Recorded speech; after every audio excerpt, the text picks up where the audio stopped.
ओम श्री सूर्याय नमः। आज रविवार को आप सुनिए रविवार व्रत की कथा। प्राचीन काल में एक राजा था और एक रानी थी। उनके पास सिपाही, घोड़े, दासियां, दास, धन दौलत सब कुछ था, सिर्फ उसकी संतान नहीं थी। इसी कारण वे दोनों राजा रानी बहुत दुखी रहते थे। संतान प्राप्ति के लिए उन्होंने हर तरह के दान, धर्म, धार्मिक अनुष्ठान, जप, मंत्र, पूजा पाठ आदि सब किया, लेकिन इससे उनका कोई फायदा नहीं हुआ। जब राजा और रानी वृद्ध होने लगे तो दोनों को चिंता हो गई। वह दोनों सोच में पड़ गए कि अब हमारे इतने बड़े राज्य का क्या होगा, कौन बनेगा इस राज्य का वारिस, कौन लेगा प्रजा की जिम्मेदारी। राजा और रानी दिन रात इसी चिंता में घुटने लगे। उन्हें खाने और पीने की भी सुध नहीं रहती थी। तो एक सुबह राजा के दरबार में एक साधु आता है तो दासी रानी को इत्तला करती है। तब वह दासी से कहती है कि यह मेरा अंतिम दान धर्म है, इसके बाद मैं अपने हाथों से कोई दान धर्म नहीं करूंगी। रानी चावल भरा छाछ हाथ में लेकर बाहर आती है और साधु की झोली में भिक्षा डालने आगे बढ़ती है तो उसके चेहरे पर छाई उद्गतता साधु की दृष्टि में आती है। वह उससे पूछता है कि रानी साहिबा, आपको क्या हुआ है, आपको क्यों इतनी उदासी हो गई है। तब रानी साधु को सारी हकीकत बताती है और सिसकने लगती है। उस पर वह साधु कुछ पल गंभीर हो जाता है और कहता है कि चिंता मत करो रानी साहिबा, आपकी संतान की इच्छा पूरी हो जाएगी।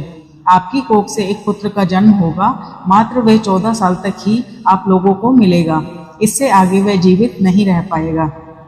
इससे बढ़कर आपको कुछ देना मेरे लिए संभव नहीं है। अपनी पूरी बात करते हुए उसने अपनी झोली में हाथ डाला। झोली में हाथ डालकर थोड़ी सी विभूत निकालकर उसने रानी को दी और कहा, आप और महाराज दोनों इसे बांटकर ग्रहण कर लेना, तुम्हें जल्द ही पुत्र की प्राप्ति होगी। और वह साधु अपनी राह पर चला गया। उसके जाने के बाद रानी सोचने लगी कि 14 साल ही सही, उतने समय के लिए हमें पुत्र तो मिलेगा, यही काफी है। उतने साल मैं उसे जी जान से बड़ा करूंगी और उसे ढेर सारा प्यार और दुलार करूंगी, अपनी संतान की मुराद पूरी करूंगी।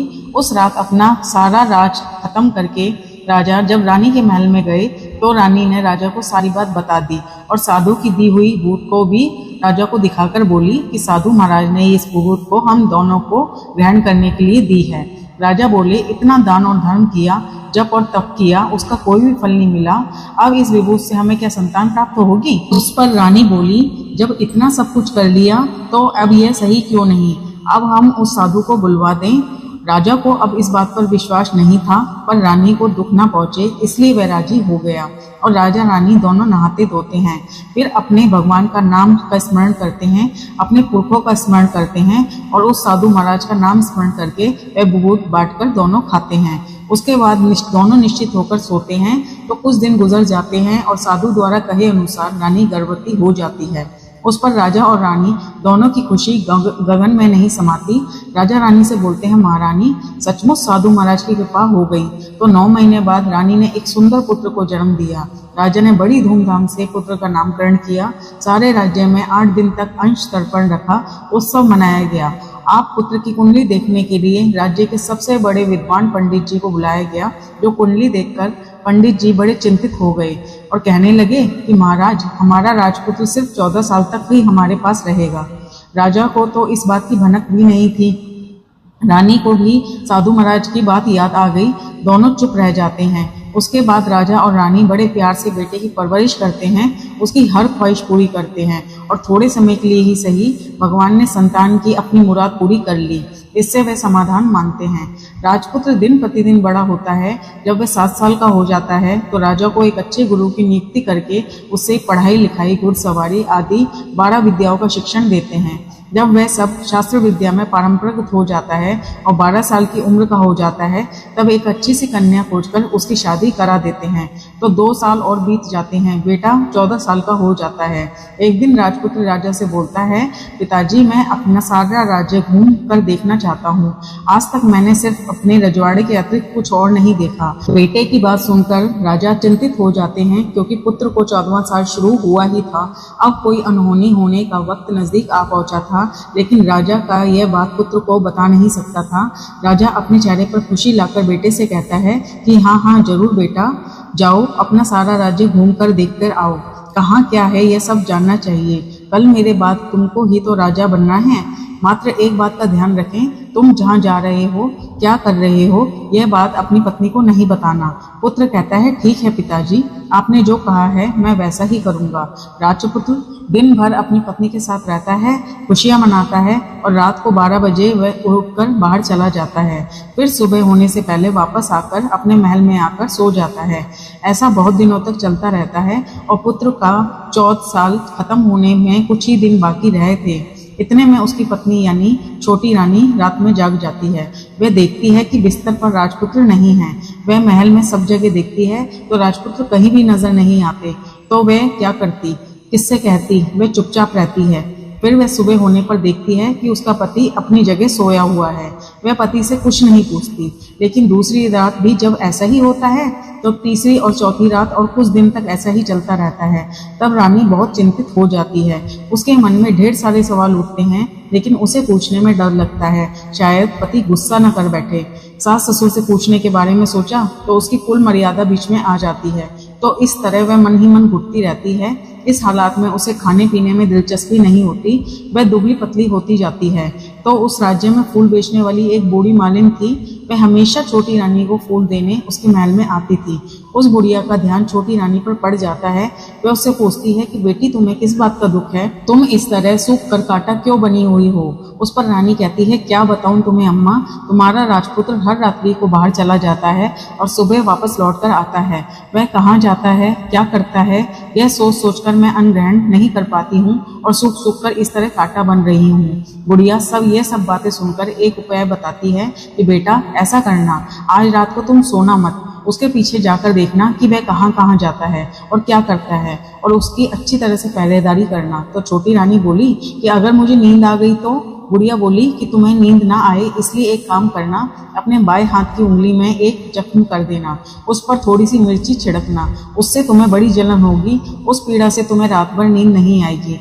रानी बुढ़िया के कहे अनुसार वही करती है। उंगली की जलन से उसे बहुत देर तक नींद नहीं आती, लेकिन बाद में वह सो जाती है। दूसरे दिन सुबह बुढ़िया फूल लेकर उसके महल में पहुंचती है और पूछती है, क्या हुआ बेटी, क्या तुम देख पाए कि पति कहाँ जाता है?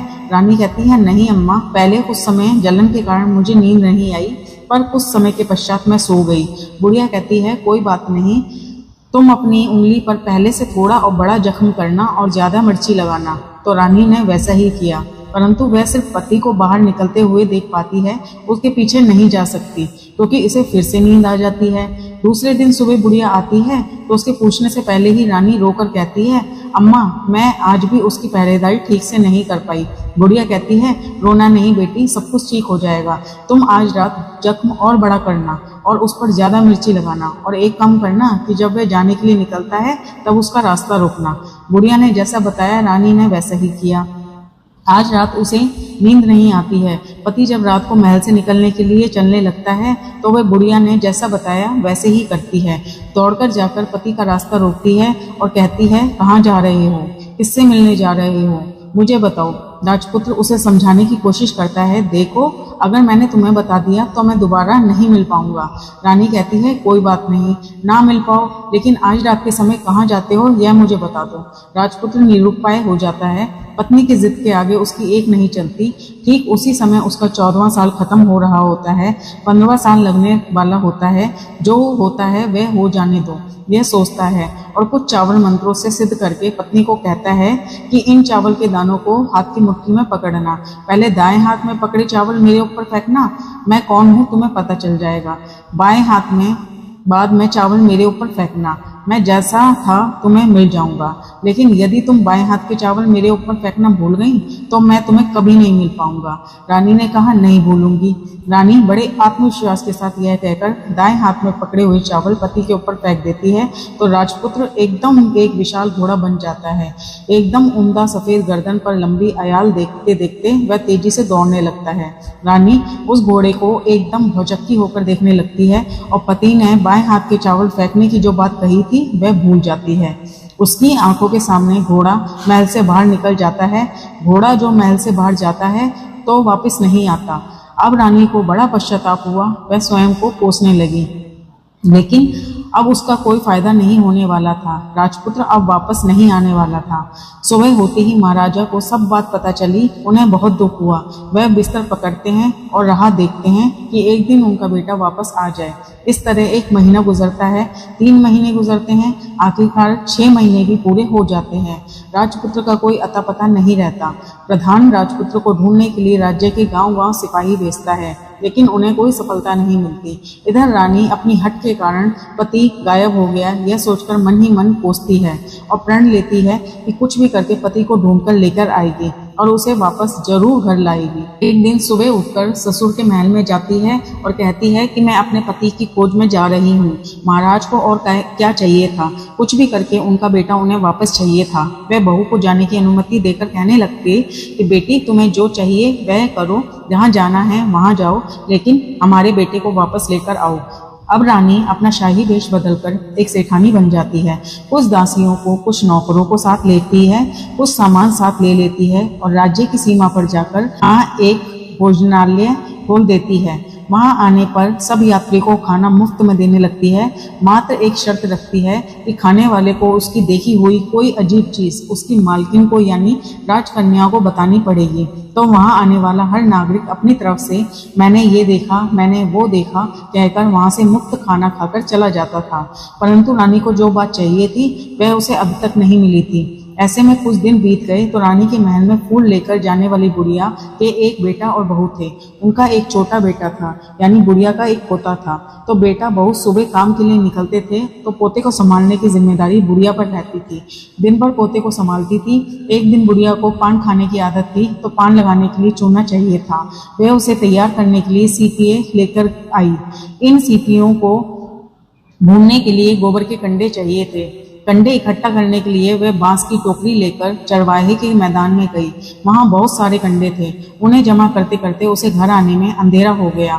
इस और शाम होते ही काम से वापस आकर बेटा और बहू घर पहुंचे तो देखा कि बच्चा घर पर अकेला है और रो रहा है। वे दोनों गुस्से से लाल पीले हो गए। इतने में बुढ़िया घर पहुंची तो बेटे ने पूछा, पोते को घर पर अकेला छोड़कर कहाँ गई थी? बुढ़िया बताने लगी कि मैं गोबर के कंडे इकट्ठे करने गई थी। इस पर बेटा बोला, दोबारा बच्चे को अकेला छोड़कर यदि कहीं गई तो मैं तुम्हें बहुत पीटूंगा।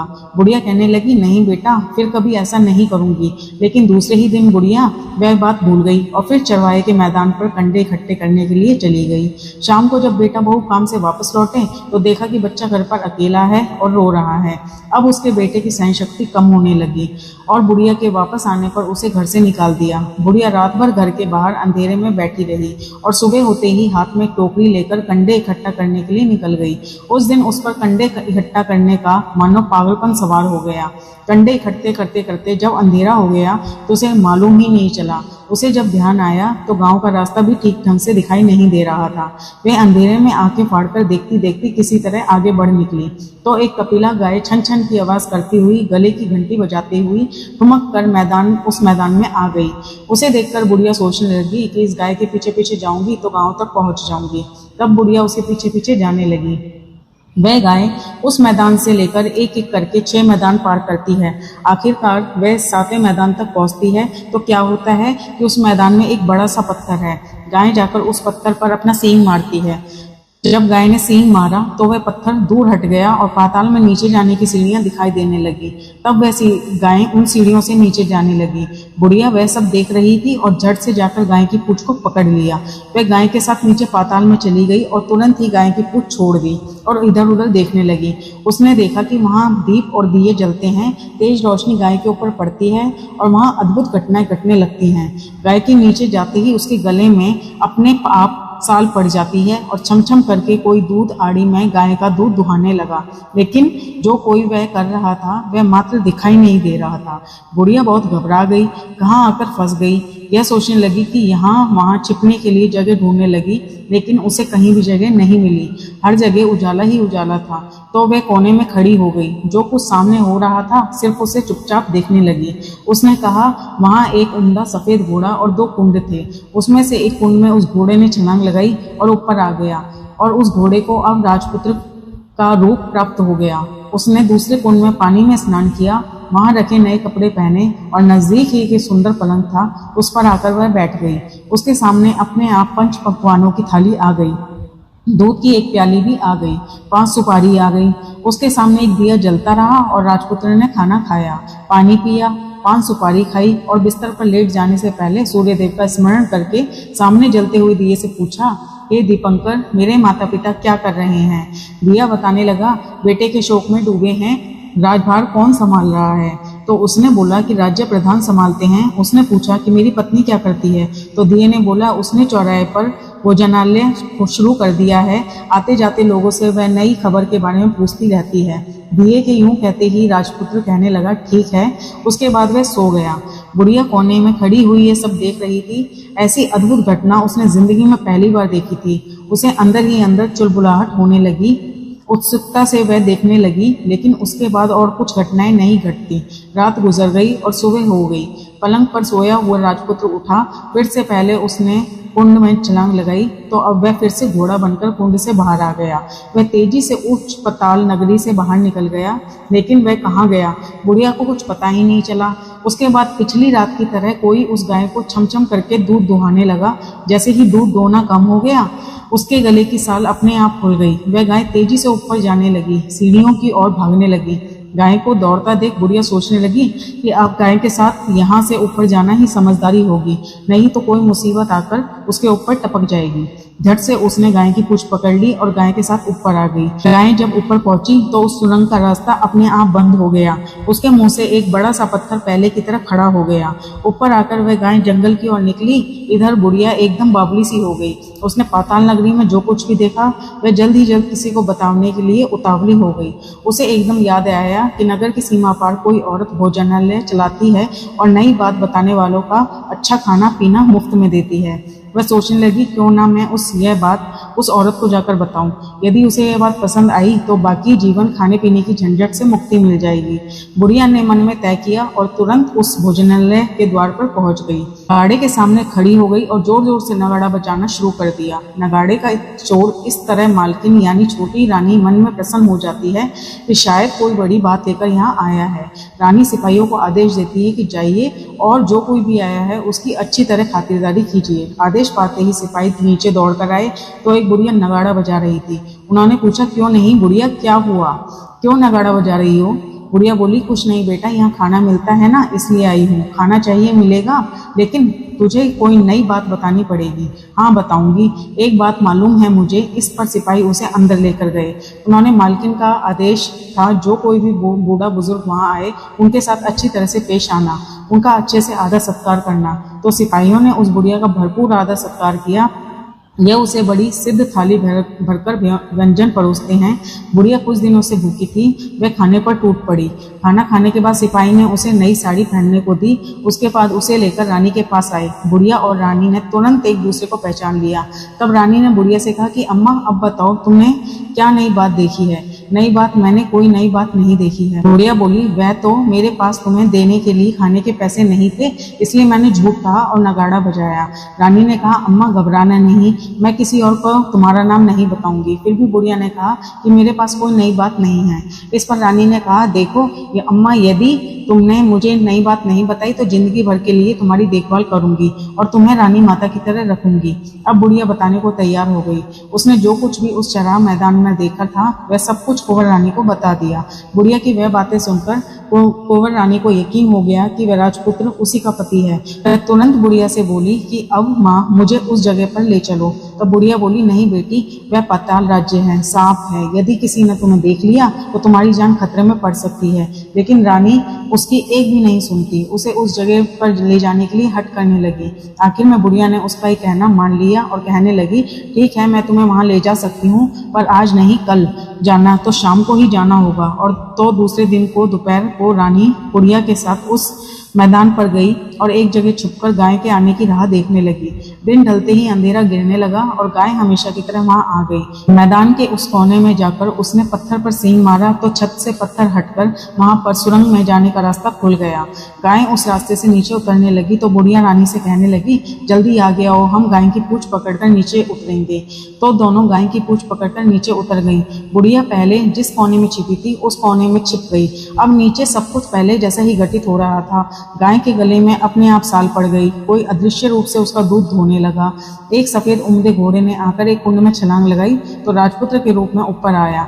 वह राजपुत्र दूसरे कुंड में नहाने लगा। बाद में उसके सामने खाने की थाली आ गई, दूध की प्याली आ गई, पान का बीड़ा आ गया। राजपुत्र सब ग्रहण करके सोने के लिए पलंग पर गया तो सोने से पहले सूर्यदेव का स्मरण करके वह दिए से पूछने लगा, दीपांकर, मेरे माता पिता क्या कर रहे हैं? तो दिया कुछ जवाब नहीं देता है, बल्कि वह बुझने लगता है। तब राजपुत्र को कुछ घटित हुआ। इसका संदेह हो गया कि वह उदास हो गया है और जो कुछ भी हुआ है वह हो जाने दो, ऐसा सोचकर वह फिर से बिस्तर पर लेट गया। अब रानी का संयम टूटा। वह दौड़कर अपने पति के पास गई और उसके पैर पकड़ने के लिए आगे बढ़ी। राजपूत तुरंत ही पत्नी को पहचान गया। वह छत से पीछे हट गया और चिल्लाने लगा, नहीं नहीं, मुझे मत छूना, सर्वनाश हो जाएगा। रानी दोनों हाथ जोड़कर पति से अपनी भूल स्वीकार करने लगी। स्वामी, मुझसे भूल हो गई है। मुझे आपसे नहीं पूछना चाहिए था कि आप रात को कहाँ जाते हो। मैं अपनी भूल स्वीकार करती हूँ। मुझे मेरी भूल की सजा मिल गई है। अब आप घर चलो। आपके वियोग में आपके माता पिता ने बिस्तर पकड़ लिया है। आपकी प्रजा भी बहुत दुखी है। उस पर राजपुत्र कहने लगा, वही तो एक बार तुम गलती कर बैठी हो, अब दोबारा मत करना, नहीं तो मैं तुम्हें नहीं दिख पाऊंगा। रानी अब विलाप करने लगी, जोर जोर से जमीन पर सिर पटकने लगी। राजपूत के मन में उसके प्रति दया उत्पन्न हो गई। वह उससे कहने लगा, यदि तुम मुझे पाना चाहती हो तो तुम्हें एक काम करना होगा। काम कठिन है, लेकिन वह तुम्हें अकेले ही करना होगा। रानी ने कहा, कहो स्वामी, कितना भी कठिन काम हो मैं पूर्ण करूंगी। रानी कहने लगी। इस पर राजपुत्र ने उसे बताया कि इस पाताल से ऊपर जाते ही तुम्हें एक घना जंगल नजर आएगा। ऐसे 6 जंगल पार करने के पश्चात तुम्हें एक 7वां जंगल मिलेगा। वह जंगल सबसे घना है। उस जंगल के बीचों बीच एक पीपल का वृक्ष है। उसके आसपास की जगह पत्ते, फंदे, जटाएं आदि से ढक चुकी हैं। वहां पर बाघ, शेर, सांप और भालू बैठते हैं। तुम्हें उन सबको भगाकर वह जगह साफ करनी है। उसको गोबर से लिपाई करके पवित्र बनाना है, रंगोली से सजाना है। उसके बाद वहां धूप, कपूर, अगरबत्ती जलानी है, फूल कुमकुम से पेड़ की पूजा करनी है, दूध और दही से बने चावल का भोग चढ़ाना है। यह सब तुम्हें दोपहर को 12 बजे से पहले करना है। 12 बजने के बाद तुम्हें उस जगह पर बैठकर सूर्य भगवान का ध्यान करना है। ठीक 12 बजे सूर्य भगवान का रथ वहां उतरेगा। वह सब देखकर खुश हो जाएंगे और कहेंगे कि जिस किसी ने भी यह सब किया है उसे मैं मनचाहा फल दूंगा। तो तुम सामने जाकर उनके रथ का दाहिना घोड़ा मांगना, मैं तुम्हें मिल जाऊंगा। इतनी बात कहकर राजपुत्र अपने पलंग पर सो गया और छोटी रानी भोर होने की राह देखने लगी। भोर होते ही वह बुढ़िया के साथ गाय की पूंछ पकड़कर ऊपर आ गई। ऊपर आने के बाद वह बुढ़िया से कहने लगी कि अम्मा, अब मैं अकेले ही आगे जाऊंगी, तुम भोजनालय वापस चली जाओ। वह जंगल में जाकर राजपुत्र की बताई हुई जगह ढूंढने लगी और स्वयं आरी से वह जगह साफ कर दी। बाद में राजपुत्र ने जैसा बताया वैसे ही लिपाई पुताई करके वापस आ गई। दूसरे दिन सुबह होने से पहले उठी और जंगल में उस जगह पहुंची।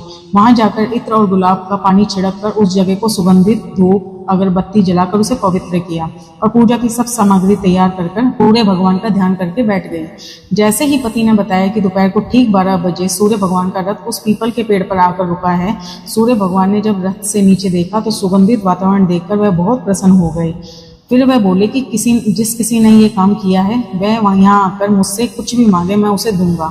रानी ने जब ये शब्द सुने तो बिना समय गवाए दौड़कर उसके सामने गई और उनको साष्टांग नमस्कार करके बोली, भगवान, वह मैं ही हूँ, मैंने ही ये जगह साफ की है। अच्छा, तो तुम्हें जो चाहिए वह मांगो। भगवान, मुझे आपके रथ का दाहिना घोड़ा चाहिए। सूर्य भगवान बोले, नहीं नहीं, मैं तुम्हें कुछ और दे सकता हूँ, लेकिन यह घोड़ा नहीं दे सकता।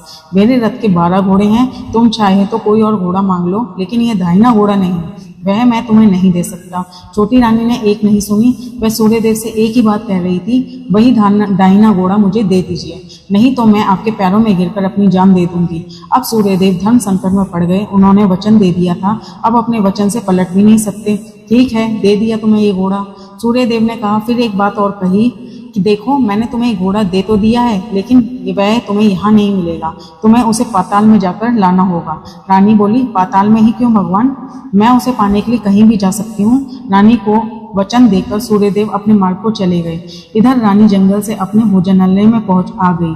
फिर वह बुढ़िया को लेकर उस मैदान पर आ गई और जल्दी ही शाम हो गई। शाम होते ही वहां वह गाय आई और उसने सींग मारकर सुरंग का पत्थर हटाया और नीचे उतरने लगी और रानी और बुढ़िया जल्दी जल्दी उसकी पूंछ पकड़कर नीचे उतर आई। नीचे पाताल में सब घटनाएं पहले की तरह घटने लगी। घोड़े का एक कुंड में नहाकर राजपुत्र बन जाना, नहा धोकर पलंग पर जाकर बैठ जाना, तो उसे खाने की थाली और दूध की प्याली, पान का बीड़ा आना। लेकिन आज एक नई बात घटी। आज दो दो थाली, दो दो दूध की प्याली और दो दो पान के बीड़े उसके सामने आ गए। वह कुछ नहीं बोला। अपने हिस्से की थाली खाकर, दूध पीकर और पान का बीड़ा चबाकर वह सोने चला गया और हमेशा की तरह दिए से पूछने लगा, दिए, मेरे माता पिता क्या करते हैं? दिए ने बताया, वे दोनों तुम्हारी शोक में मरने की स्थिति में पहुंच गए हैं। ऐसा झट से उसकी आंखों में आंसू टपकने लगे। फिर वह पूछने लगा, दिए, दीपंकर, मेरा राज्य कौन चला रहा है? तुम्हारा राज्य प्रधान चला रहा है। वह सब कुछ हड़प चुका है। वह प्रजा पर बहुत अत्याचार कर रहा है। यह सुनकर राजपुत्र को बहुत गुस्सा आया। वह गुस्से से अपनी मुट्ठी भेजने लगा। अब वह पूछने लगा, दिए, दीपंकर, मेरी पत्नी क्या कर रही है? अब दिया कुछ नहीं बोला और चुप रह गया। अब रानी का संयम जवाब दे गया। वह दौड़कर पति के गले लग गई। अब मैं तुम्हें मिल गया। राजपुत्र कहने लगा, सच कहते हैं, अब आप फिर से घोड़ा तो नहीं बनोगे? नहीं, दोबारा घोड़ा नहीं बनूंगे। तुमने जो इतने सारे कष्ट उठाए हैं मुझे पाने के लिए, इसलिए सूर्यदेव ने मुझे सदा के लिए घोड़े के जन्म से मुक्त कर दिया है। राजपुत्र ने बड़े प्यार से उसे गले लगाया। उसके आंसू पहुंचे और कुछ देर पश्चात सुबह हो गई तो गाय की श्रृंखला टूटकर ऊपर भूलोक जाने लगी। रानी, राजपुत्र और बुढ़िया उसकी पूंछ पकड़कर ऊपर आ गए।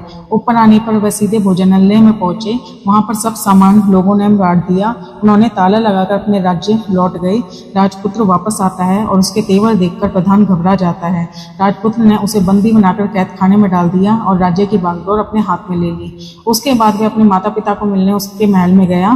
तब राजपुत्र क्या देखता है कि उसके माता पिता उसके शोक में अस्थि पंजर बने पड़े हैं। पुत्र को वापस आया देखकर मरणासन राजा रानी की आंखों से टप टप आंसू टपकने लगे। इन दोनों ने पुत्र को गले लगाया, उसे प्यार से सहलाया और इतना होने के बाद उनकी सेहत में एकदम सुधार आने लगा। वे अब बिस्तर से उठकर बैठ गए। पुत्र को आशीर्वाद देने लगे। राजपुत्र के आने की खबर तुरंत ही राज्य में फैल गई। जहाँ खुशी से फूली नहीं समाई। प्रजा राजन राजमहल के सामने इकट्ठा हो गई। राजपुत्र ने भी उन्हें दर्शन दिए और आज से उन्हें कोई दुख नहीं पहुंचाएगा, ऐसा वचन भी दिया। अब राजा अपने पुत्र का राज्याभिषेक करके उसे सिंहासन पर बैठाता है और बहू को महारानी का दर्जा देता है और स्वयं अपनी पत्नी के साथ ईश्वर स्मरण करते खुशी से दिन बिताता है। महाराजा बना राजपुत्र अच्छी तरह से राज्य चलाने लगा और अपनी पत्नी के साथ सुख शांति से जीवन बिताने लगा। उस बुढ़िया को रानी ने अपने ही पास रख लिया और उसकी अच्छी तरह से देखभाल करने लगी। बुढ़िया और उसके बुढ़ापे के दिन खुशी से गुजरने लगे। प्रेम से बोलिए सूर्य नारायण भगवान की जय। आपको आज की कथा पसंद आई हो तो वीडियो को लाइक करना मत भूलिएगा, शेयर कीजिएगा, कमेंट में भगवान श्री सूर्य नारायण की जय लिखिएगा और चैनल को भी सब्सक्राइब करिएगा। प्रेम से बोलिए भगवान सूर्यदेव की जय।